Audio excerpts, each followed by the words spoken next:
बिस्मिल्लाहिर्रहमानिर्रहीम। अस्सलामु अलैकुम वरहमतुल्लाहि वबरकातुहू। शर्मगाह में उंगली डालना। दो औरतों की आपस में बहस हो गई। एक कहती है कि गुस्ल के दौरान औरत पर अपनी शर्मगाह में उंगली डालकर अंदर से धोना ज़रूरी है, जबकि दूसरी का कहना है कि सिर्फ ऊपर से शर्मगाह धो लेना ही काफ़ी है। तो किसकी बात दुरुस्त है? सही बात यह है कि शर्मगाह में उंगली डालकर अंदर से उसको धोने का तकल्लुफ वाजिब नहीं। ताहम अगर वो ऐसा कर ले तो बहरहाल जायज़ है। एक क्वेश्चन है जी, क्या हाइजा से हम बिस्तरी जायज़ है या नहीं? हाइजा से हम बिस्तरी करना जायज़ नहीं, इस पर आइम्मा कराम का इत्तेफाक है, क्योंकि अल्लाह और उसके रसूल सल्लल्लाहु अलैहि वसल्लम ने इसको हराम करार दिया है। निफास वाली औरत से हम बिस्तरी करना हाइजा औरत से हम बिस्तरी करने की तरह ही हराम है, लेकिन नफास वाली औरत और हाइजा से तहमद के ऊपर से फ़ायदा उठाना हलाल है, खा वो मुंह से बोसा लेना हो या अपने हाथ और टांगों से लुत्फ अंदोज होना हो।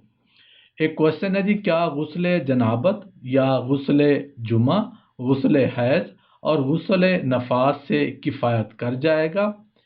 जिस शख्स पर एक से ज़्यादा गुस्ल वाजिब हों तो उन तमाम की तरफ से एक ही गुस्ल किफ़ायत कर जाएगा। नबी करीम सल्लल्लाहु अलैहि वसल्लम के इस फरमान की वजह से कि आमाल का दारो मदार नीयतों पर है, और हर शख्स के लिए वही कुछ है जिसकी उसने नीयत की हो। नीयत इस वजह से कि जुमा के दिन गुस्ल करने का मकसद गुस्ल जनाबत करने से हासिल हो जाता है, मगर शर्त यह है कि गुस्ल जनाबत जुमा के दिन हो। एक क्वेश्चन है जी, क्या गुस्ल जुमा गुस्ल जनाबत पर किफ़ायत कर जाएगा? जी हाँ, गुस्ल जुमा के वजूब के कौल में भी गुस्ल जनाबत गुस्ल जुमा से किफ़ायत कर जाएगा, क्योंकि गुस्ल जुमा में हिकमत सफाई सुथराई है और यही उन दोनों गुस्लों में इल्लत मुश्तरका है। क्वेश्चन है जी, औरत के जनाबत और हैज के गुस्ल के तरीके में क्या फ़र्क है? गुस्ल जनाबत और गुस्ल हैज में कोई फ़र्क नहीं है। अलबत्ता गुस्ल हैज में वो हैज के खून को खूब मलकर और खुरच कर साफ करेगी, और हर दो गुस्लों में बालों की चोटियां बालों की जड़ों तक पहुंचने में रुकावट नहीं, तो वो उनको खोल ले, और जब पानी जड़ों तक जाए तो उनको खोलने की ज़रूरत नहीं है। एक क्वेश्चन है जी, क्या गुस्ल जनाबत में लंबे और बगैर मेंढियों के बाल रखने वाली औरत का हुक्म मेंढियों वाली औरत की तरह है, या कि उसके लिए अपने तमाम बाल धोना वाजिब और ज़रूरी है? आंसर इसका ये कि जौन सी औरत जुनूबी हो या उसका खून हैज बंद हो चुका, उसके लिए तहारत की नीयत से सारे बदन और पूरे बालों को धोना वाजिब है। बाल उसके खा लंबे हों या छोटे, मेंढियां बने हों या बगैर मेंढियों के।